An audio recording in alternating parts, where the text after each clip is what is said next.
Welcome back to another episode of Psycho Not Sessions, your home for all things psycho. And I'm here again, returning to Warlock 5, but only because somebody else drugged me to this, drug me back into this series. And could you introduce yourself, sir?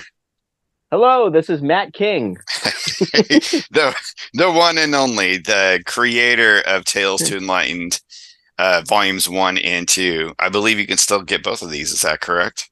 That's correct. I would Yep. consider it more of a ringmaster than a writer, but Eh, yes.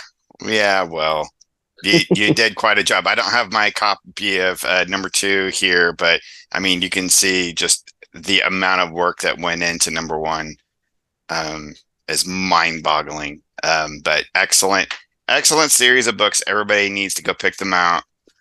Um, so yeah, Matt, here we go. I just thought it would be cool to be honest, there was a part of me that just could not continue any further with this series. Not because I didn't like it, but I think because I just needed to go through it with someone because it's quite a journey. It's quite an emotional journey Right. for me. Let me just quickly say, I bought maybe the first half dozen issues when they were new on the shelf Uh-huh. as they were coming out, and those covers are the first, issues Mm, 2 to 6, yeah. absolute killer, Yeah. And then for some reason, I didn't continue, or it was way back when, but so I bought the whole series, and I'd always had an intention on reading them all the way through. And then when your videos started popping up, I'm like, well, here's a good excuse, but your pace on these videos was killing me, which is why I reached out. Well, it's because the writing, Gordon Derry's writing, just like, oh, really, man? Yeah, Like I it know. just, I love the arts. I love the era. But sometimes I do need some good flow, and it Right. was it was just all over the place. And it still kind of is in this issue. I mean, I think we are getting a narrative going, but yeah, I think what it was is I think I need somebody to Well, let's talk with go. about it. So, all right. So, yeah, decent cover. Again, not as great as those like first 6 issues. But Um, but still better than a hell of a lot of other covers. yeah, hell yeah. Especially for this time, 87. Like, Right. what the hell?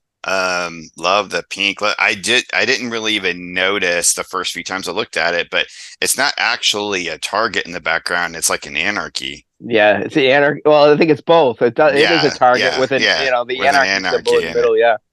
Pretty Right. cool. Got Zania's insanity. So, all right. So, turning the page.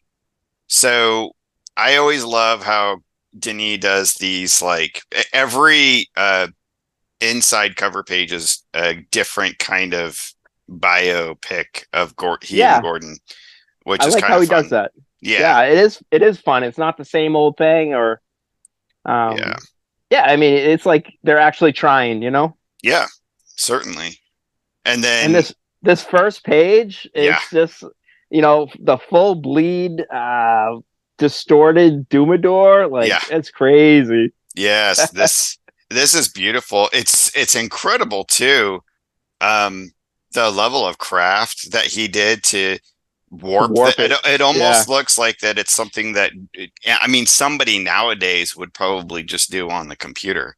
right. Just a Photoshop filter or whatever. um but yeah, one hell of a first page. I would have appreciated this as a cover personally. I would have Right. 100% more. And I don't know about you, but if they would have had black and white covers, even if he just did it in black and white, would that have still appealed to you on the shelf since you were picking it up Boy, back in the day? yeah, I don't know, because there wasn't really much of that at all I can think of.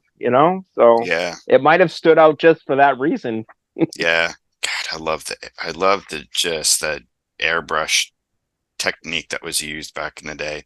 All right, Right. so Dumador is having some kind of crazy dream or whatnot, but we've Well, got at the oh end of the god, last issue, he got stabbed by yeah, the fake Xenia and Tanith, right? yep, that was So and they're being saying controlled by argon or whatever. right, and they're so he's been poisoned. There's poison on these knives, I guess. So yeah, it's a fever dream. It's a fever dream. Right. Um, and so we've got his freaking what's this? I can never remember the wizard's name Isn't for it like Mordred or something like Mordred. that? You would Mordred, think that yeah. would be an easy name to remember, but Right. anyway, he's at his bedside. He's obviously still plotting Dumador's downfall. We got this really cool punk like that. What's weird is Dumador is usually it's very medieval. This guy looks more like a punk rocking biker.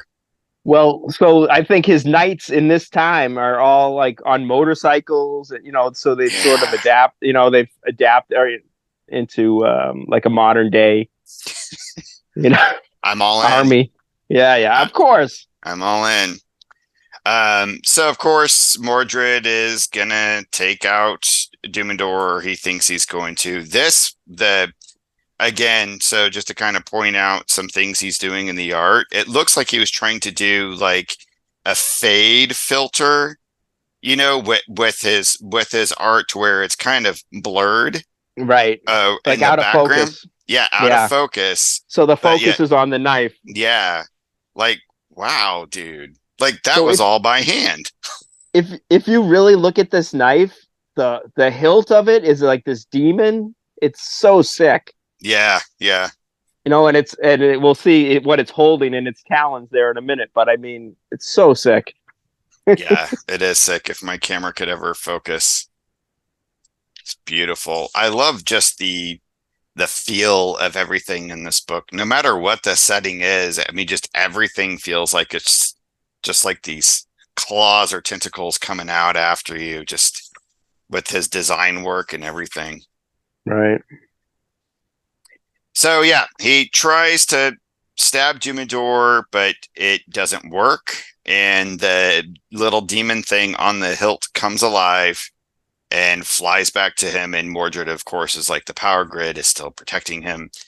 Drops the drops the what is this? The hilt of the sword itself, which is Mordred's eyeball, and he puts it back into his eye. Like fucking Right. So I mean, this knife, the idea of a demon as the hilt of the handle of the knife is just it's just really cool. And then it comes alive and it's holding his eye and he pops it back in. that's just that's that's a sequence straight out of like the heavy metal magazine or like even the cartoon, Right. movie itself. It's incredible. What I didn't get though is so the grid is still protecting him. So is it only warlocks that can kill each other? So I Be- think he couldn't kill Dumador for quote reasons. uh, You know what I mean? I because think it was just convenient, Gordon Derry didn't want him to yet. Right.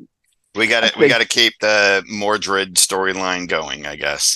I'm not sure there's so many hard and fast rules about No, who I can don't kill think who. so either. It just kind of confused me because I was like, wait a minute, this whole series, everybody's trying to kill each other and they're sending henchmen out to kill the other Hmm. person too. So I was just Right. like, that was odd. Anyway, I'm not sure Yeah. that'll ever be answered, but No. here we are. So where we left off last issue is Tanith. So this is another reason why it was hard for me to finish. I don't know what is up with Tanith. I don't know. I don't understand who she is. Right. She used to care about everything that was going on, and now she just wants to just get boinked by Gawain like Yeah. over and over and over again. It could care less if anybody else is dying. Yeah. Her characterization from strong woman to helpless female to caring about everything to just wanting to bang this guy, like it's just all over the place for Yeah, sure. yeah. It just like it's like I guess Gordon was just flipping a coin every few pages. Okay, let's see what Janice is going to do now. So she's with Gawain. She gets a knock on the door. It's the police kind of investigating everything that went down because in the previous issue, which everybody remembers, I'll put them all in a watch list. But uh, Argon had a replica of Tanith as a robot that made the assassination attempt on Dumador and got into a car wreck. Right. And Um, there was a replicant of Zinnia in there too, right. which Yep. is why the police are here at the door. Yep. Um, and then Tanith just gets really like, again, this is just a weird sequence where they're suddenly just highlighting that he's just staring directly at her boobs. She steps on him with the heel, and he Yeah, just the doorbell's going. He's knocking at the door. She puts on some crazy robe and these crazy Cinderella slippers and shit to come downstairs to answer the door. what is going on? Yeah. Um, I almost wonder if, Denis was just like, I want to paint this today, or I want to paint that Yeah. today. And he was just like, okay, I'll work it in. Yep. Exactly. So she just asks for a warrant, and that was enough. Well, that's another thing. She comes from this alternate past where she's a member of the convent of what the White Sisterhood, and Right. now she's all up about the U.S. Penal Code law and shit. Oh my gosh. Yeah. And again, she's just like really moody, and she's just like wants to go back, and just this is all she wants to do. Right. And just a few, like at the beginning of the series, so a few issues back, it was like this other guy. Remember, he like died in the first issue or second Yeah. issue. That was like, It was like the same thing. It was just a different night or whatever. yeah. Or a different. Yeah. So she gets really involved with her nights. Well, they come back the next morning, and they arrest her. So I don't know what the previous pages were about, because it was just like there was no. It wasn't like they had to try hard to get the warrant. They just appeared the next morning, next page. I think it was just an excuse to draw her in a Exactly. slinky sleepwear. Exactly. I'm sure. I mean, this is kind of slinky in and of itself. Right. So they drag her away, and of course, I knew this was coming. I was like, oh gosh. So Gawain is like, my lady, and so he starts running down to save her, sword in hand, and cuts off the police officer's arm. Now, this was literally the most unrealistic thing of this whole series. This guy cuts off a police officer's arm with a And sword. they're like, freeze. Yeah. He just says free, and then he just shoots his shoulder. I was like, I'm sorry. And at first I thought, oh, dang, yeah, like they just shot him in the head. But no, it was just the shoulder. I was like, there's no way. Right. There's no way. I mean, I'm not saying I'm all for police brutality. I'm just saying realistically, if some guy just came in and chopped off the arm of a police officer, I don't think there'd be any mercy. What do you think? What do you think of that first panel on the left page with the photostat of the house? Sometimes it works and sometimes it doesn't. And here, I think it's like this is one of those cases. This is clearly just a photocopy, and they just faded it in the background and or collaged it in. Now there are times in this series when he'll take because of any artist, I give him. I give him leeway if you need to do that every once in a while, because you put so much effort everywhere else. Cool.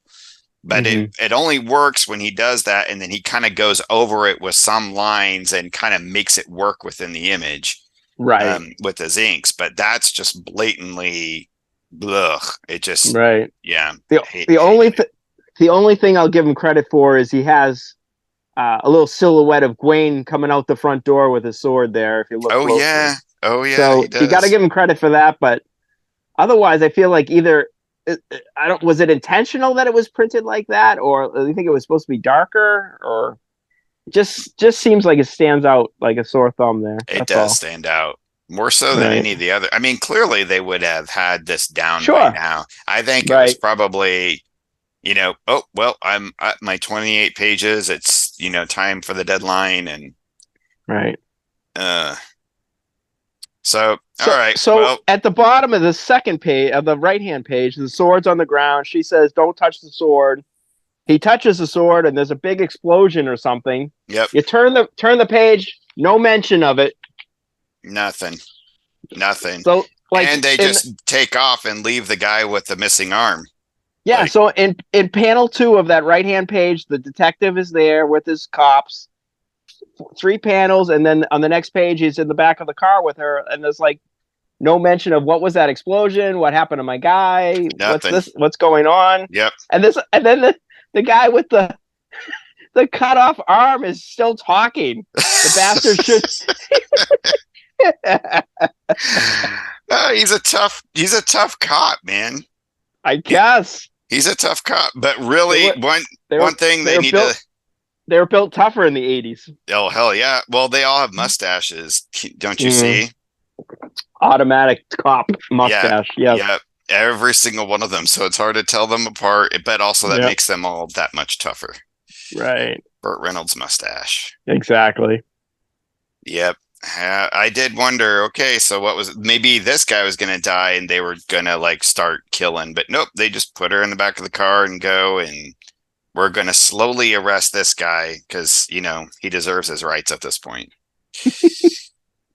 Um, okay, so that's happening, and then we get Xenia back at her fun little clubhouse. She's been one of the more fun characters just because she's just crazy. Like there's zombies in her gang, and like she's just constantly like a punk rocker. Like love it. Right. I Uh, agree. yep. So they just give basically a recap of what's going on, but via through TV, Todd McFarlane, Frank Miller style. Right. And they kind of go through it, and then, but what gets revealed here is that Xenia is on the screen, and she's like, "Wait, what?" And the reflection of her shoots is making an assassination attempt, but it's the Argon cyborg replicant. I don't know what we want to call them. Right. Well, I feel like I'm dogging the series when I actually do love it for what it is, but Yeah, so they're arresting her, Tanith, for murder, but it's the murder of a replicant who quite obviously would have been a robot. Like, you know yeah, what I mean? Wouldn't yeah. they look at the body and be like, "Hey, this isn't even a human being"? But Right. Yeah, I mean, then she's like, "Who did I even murder?" And they were like, "Well, we haven't identified it because the remains are unidentifiable." And so, but yeah, you're right. It wouldn't have been bones, it would have been machine parts. And if I remember, I should have pulled out the last issue. I don't have it on me, but I thought they did find machine parts on the scene. I have it right here. If you can, yeah, okay, They did. yeah, it's like a metal. Like Okay. like the metal exoskeleton or whatever, and they're like, oh, this shit looks like the parking garage stuff from the first issue, I think. So Well, yeah, maybe we are just not giving Gordon enough credit, and maybe Argon has all of this planned, maybe. and that so it's this whole thing. Um, but anyway, she is a Santa Nist witch. Um, as Xenia calls Tanith a Santa Nist witch A because Satanist. I we didn't didn't notice that. we didn't get our editing Yeah, I didn't down. notice that. I just read it as Satanist because that's where my head went. But Yeah. yeah. No, yep. That Oops. these comics in the 80s, man, you gotta look for stuff like that because it's Right. like all over the place, which I think is endearing. So we don't really know what happens. Bullets are flying right through the hat of this guy. So probably she didn't get hit. Probably Gawain didn't even get hit, but hopefully he did. So Tanith can get focused again. And so Zadia's like, what the fuck do I do? Like, I do kind of love how she's just having this like little conversation. We haven't seen this dog before, but this dog's name is Capone, and it's her buddy. I hope Capone stays around. Yeah, she's got two dogs, doesn't she? Or is it just the one? Um, I I don't think know. it's I thought there just was the two. I think it's just the one. Okay. Yeah. All right. So, and then we get cops chasing after the Xenia cyborg into an alley. Not a lot happening here, but I do like. So one thing I do want to point out is So this I is imagine. Oh, go ahead. she's okay. Is this yeah, the Zinnia cyborg? Okay, yes. Okay. Yeah, yeah. So this is where I think Denis starts, in my book, really to shine when he tries less to make things look, even though that's why you would go for the Denis art, is when it looks really realistic. I Hmm. like when he just goes very simple with the lines because it's more fluid. There's just a lot more he can do in a quicker amount of time, I think, than when he tries to make everything look hyper realistic. Save the Right. hyper realism for the cover, and this is just my personal opinion. I really, even though I think these pages in the alley are absolutely pointless, like we didn't need 3 pages of this, Right. I think they were just really well executed. I like the Yeah. line work, I like the coloring, and again, I like the simplification of the faces and detail because it just is more fluid. The characters just feel like they're able to move more. That's my Right. personal opinion. Yeah, for sure. It's a way simpler style, and I'm sure it's all down to time restraints. Yep, You know, yep, because otherwise he would have painted this argon replicant in the dumpster. It would be amazing, but yep. it's just can only do so much. I was reading the letter pages, and I don't know what issue, and supposedly Gordon Derry said sometimes it'll take him a day to do a page, or sometimes he can do 3 or 4 pages in a day. Mm, So who knows what the mm, truth is, you know? hmm. Hmm. Yeah. It'd be nice to. We'll just have to pull Denis on the channel. He's active on social media, right? We'll just have to pull him on and talk to him about it.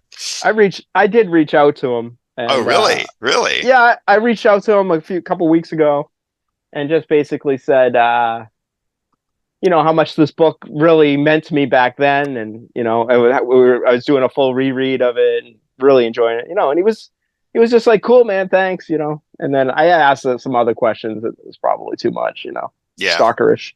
Yeah. So Yeah. You've got that energy. You've got that. Oh man. Well, we'll see what we can do. We'll see. so this We'll send so him flowers. right, so this guy they find in the dumpster is actually Argon, the Right. robot guy, Right. and when he pulls off the mask on this page and puts it next to him, it's so sick. Yeah, It's it's like, awesome. right? Love it. And I at first I was like, wait a minute, do the robots change? But I guess they just quickly change masks, which is fine. It's Right, because cool. on the next page he's got his Max Headroom mask on. Yep. I love seeing Denis do cars. It reminds me of 80s trapper keepers. Mm-hmm. Just love it. But what I thought was great about this is this guy comes up, they have a police checkpoint and a black Lamborghini comes by and they're just like, "Oh, just a routine check by." They don't do anything. And then they're like, when it leaves, they go, "Hey, didn't we have an APB on a black Lamborghini?" "Oh, you're right." Like, what? Like, It's not how like would it. you forget that? Didn't we have an APB on like a Toyota Celica? It's a Lamborghini. I know. Oops. I mean, the mere fact that a black Lamborghini with a guy dressed like this would have been even driving by at this Right. time of night anyway, certainly you would have done more than just like move on. Right. I don't know. I mean, not a good under the cover kind of car. Right. Inconspicuous. That was the word I was looking for. All right, so we do get some inner workings of what's going on in the police station. Mm-hmm. Here, it's really not that exciting. Other than so they're just doing like basically a background check on Xenia to find out like I guess the chief is like, wait a minute, that I know this girl, she's not 6'3", she's only 5'7" tops. Let's do a check. And it's like, okay, that was you were I able know. to tell from that picture that she was 6'3". Um, but then what's little cute thing here? Gordon does in the background. This cop is Yeah. getting a call for Denis and Gordon. I thought that was weak sauce for personally. Took me out of it. This isn't Aircel Publishing. Yeah, it totally took me out of it. So they get some background information on here. I didn't read too much into this. I just kind of scanned it. Yeah, I read Um, it. I read it, and basically, she's an orphan. Her parents get killed yep, I did catch when that. she was like 6 years old or something. Which I'm assume this has to do with her connection to the kind of the grid and her realm of all these undead characters, you know. Right. One thing I did notice that I didn't really notice before is that she's got a stitched scar on Oh, her I didn't neck. see that either. Yeah. Yeah, but I didn't notice that really elsewhere. So she wears on the cover, she's wearing that dog collar kind of thing. Oh, that's probably why. So maybe that's covering it. All right, so he tells him to bring her in. She shoots up the TV because she's angry and she's crazy like that. And of course, the cops are outside. Right. From the first panel, he's in the station, and the last panel, he's outside her apartment or whatever, or the church. Yep. Yeah, there are two dogs. Okay. On the last page, there's two dogs. Oh, yeah, you're right. Well, I wonder if they waited 10 seconds to fire. But that's just like 10 seconds, or we'll come out in 10 seconds, or we're just going to start shooting. Yeah, but never mind that Gawain cut off one of those cops' arms and they didn't barely shoot him. Well, they just don't like to wait. At least Gawain made it there fast. I guess. Cool panel. Love it. Tons of fun. I hope the dogs don't get hit, but I'm actually looking forward to the next one. Yeah, very cool last page. Cliffhanger. Yep. You know, it's one of the better drawn pages in the book. Yeah, I certainly like that's where I would think, you know, the last page and then the splash page totally do your hyper realistic style, and then get into the like more simplistic. I don't know. Right. Well, I think he probably does good. Is when he's drawing it, he's like, I know I can do that. Like this was page 1, 2, 3, 1, 2, 3, 4, 5 with the demon. It's like I'm sure he was like, you know, I want to draw this the best I can, you know. Yeah, that's true.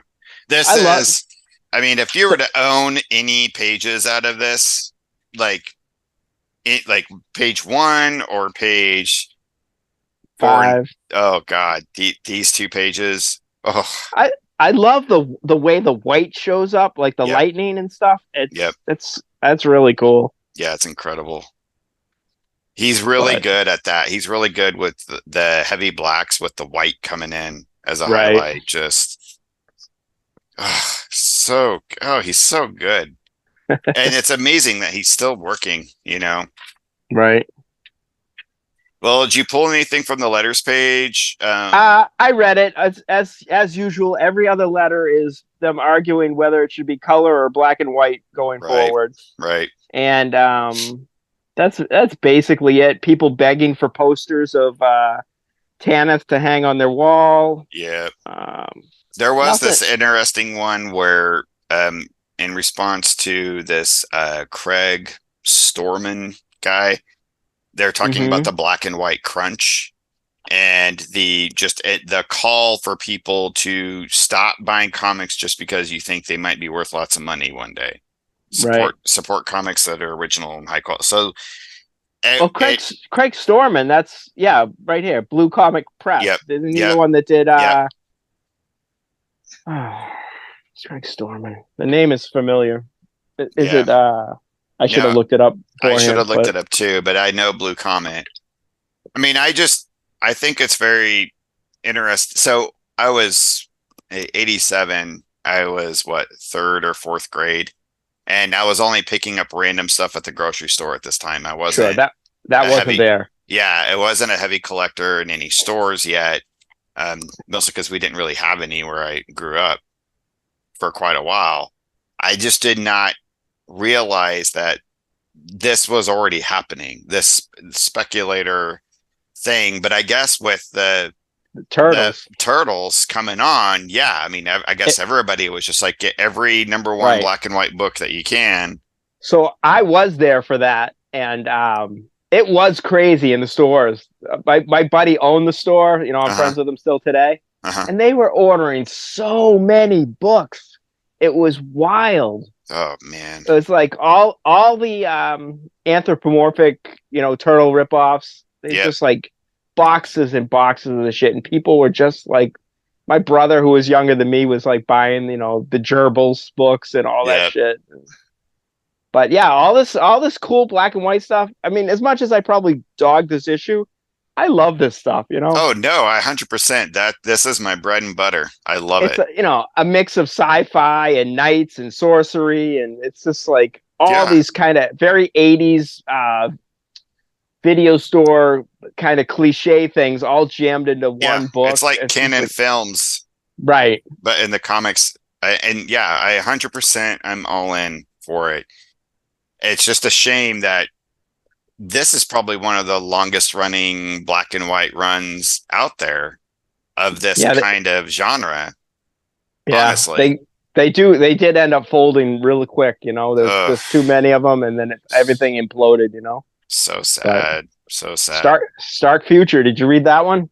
I have it. I am in the midst of collecting it still, so I'm trying to fill in my run and It starts so cool and just like it just doesn't work out. yeah. It's like even on the back cover is the Maelstrom book, Yep. which doesn't that look super sick? Yeah, yeah. But it just ends up being so weak in the end. It's too bad. It's too There's a whole bad. there's a whole issue of Maelstrom where it's just the Aircel guys photographing themselves, like, and it's like a Fumetti comic. It's crazy. I mean, it's worth seeing just to see it. But Maybe we'll have to work our way up to that. These let me to ask. me Go prints, ahead. I would have given anything. I would have given all of my allowance to have some of these hanging on my wall. Pretty cool, huh? Oh my God. It's hard to see, but I don't think I would have need to like known the details. Right. Well, Uh, so for sure that first one, that's called the Conflict or whatever, yeah, and the second one, yeah, maybe the first three, maybe all of them. Yeah, that yeah. fifth one, those are all covers of Dragon magazine. Oh, That oh was yeah. that's what those are. I don't Oh know if all yeah. six of them are, but the first three and number five for sure. I don't remember number four and six, but certainly recognize a bunch of them. Really cool art featured in those mags. Yeah, the covers are cool, but Amazing. All right. right. So Well, where did you let me before you go? Where did you first come across Warlock 5? well, so I didn't really have access to a comic store until my teens, and by that Mm-hmm. time, it was just all Image, right? That's what was flooding. X-Men and Image was just flooding the comics market for me, and it wasn't really until like my 30s that I started returning to the comic stores because I was kind of done for a while with the way things developed to start just seeing what was in some of these back bins and whatnot. And honestly, I came across it in a fucking flea market. I was just flipping through some bins in a flea market and I picked it up, that first issue, and actually the first and second issue, and they just Mm-hmm. blew my mind. Um, and it was, again, it's just like you're saying, it's that same kind of like era, and it has that kind of feel and everything that I want, that I've been searching for, and really that I always wanted, but I didn't have access to because Right, the right, main comic store I did have close to me, it was just all mainstream shit because I don't consider Image independent. You know, I consider them mainstream. right. Um, so yeah, it's been a fairly recent phenomenon, and it's only been the past like 5 years that I committed to hunting the rest of them down Right. because it kind of just sat in the back.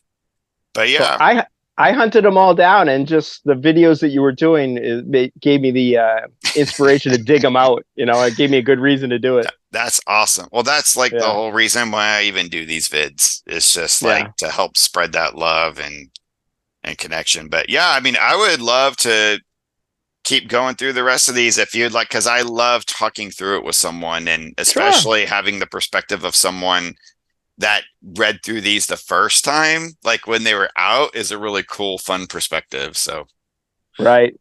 awesome. Well, Cool, thanks for man. coming on. I don't know what you're gonna do when you get to the last couple issues. Are you gonna buy that hardcover? Might have to because that they have a couple of issues in there that that didn't exist in the or never got published in the original ROM. So I might have to do that. Right. So we'll see.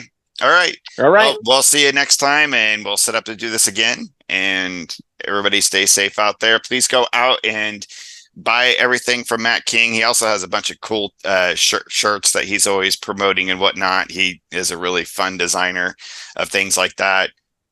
Tales to Enlighten volumes 1 and 2 are out there. I have stuff myself. All links will be in the description. Y'all take it easy out there and keep it psycho.